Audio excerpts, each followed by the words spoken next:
So I wanted to put a privacy screen on my wood fence. So just standard 6-foot pickets. You got some gaps and stuff. We wanted to add some privacy for our swimming pool, but doing searches on YouTube and the internet, most of the privacy screening was applied to like chain link fences. It's very easy to do using zip ties to hold it on there, but not much on how to attach to a wooden fence.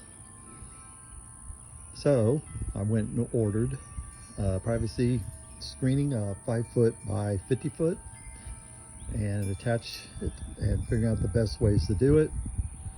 And this is kind of what I came up with. I think it works pretty well on here. So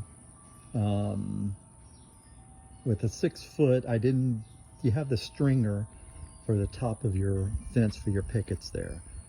So you can see the stringer there. And if I had attached the top of the privacy screen to that, then may have dragged or been too low for what we needed. So what I had, the idea is I bought some pressure treated 1x4s, and you can see that. So I just have that on top of the stringer, and I screwed that in all the way down our 50-foot length. There's our pool right there, so we want to provide some additional privacy. And then attaching the privacy screen, if it's chain link, you can use zip ties, but it's like, what's the best thing to use for this method of application? And so I was looking at maybe screws with those little plastic caps that you find on like roofing nails. Can't find the caps just by themselves. And then I had the idea was, well, why don't I try those little hooks? Because you can see I've used the hooks in the stringers to hold up my solar lights. So they just go right on the hook there. So I said, well, let me try that. So I bought some more hooks and I just screw them into the stringer, and it's easy. They just hook right on. I did a vertical stringer, or one here for the end, and then all along the top I have the little hooks. So just screw them in and then you place it on there. Very quick and easy. And if you ever need to, like replace the fence or anything like that, it's easy to take off, to replace your fence without destroying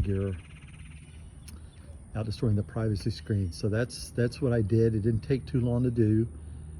With that, I was worried about the bottom because I was like, okay, I'm gonna have to have stringers on the top and then some new stringer on the bottom below the fence stringer. This nailing at the top there where I have the hooks in at the top, have one at the bottom. But once I put it in this case, the bottom is nice and tight and it's not flapping or anything. And so I was like, well, I don't think I need to do anything to the bottom as long as I got the top and then have them on the sides stretched on there.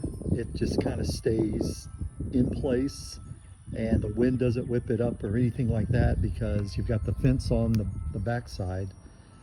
So I haven't had any issues. I've had it a couple of days. It looks good. The wife likes it.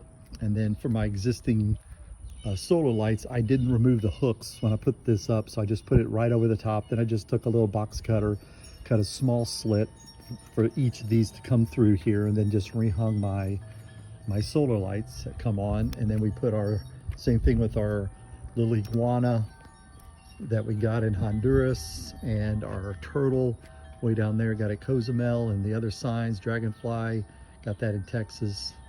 Put our signs back up to give it a little character. And so that's what you can do. So if you've got a wood fence and you want to put one of these screens up, then this here is probably a nice, easy, low-cost way to do it. Definitely way under $100, probably under $75 in materials for the lumber and for the hooks. And I got all that at Lowe's with that. So looks pretty good. So there you go. Hope you enjoyed this video, because there ain't much out in this type of application for privacy screen. Thanks for watching.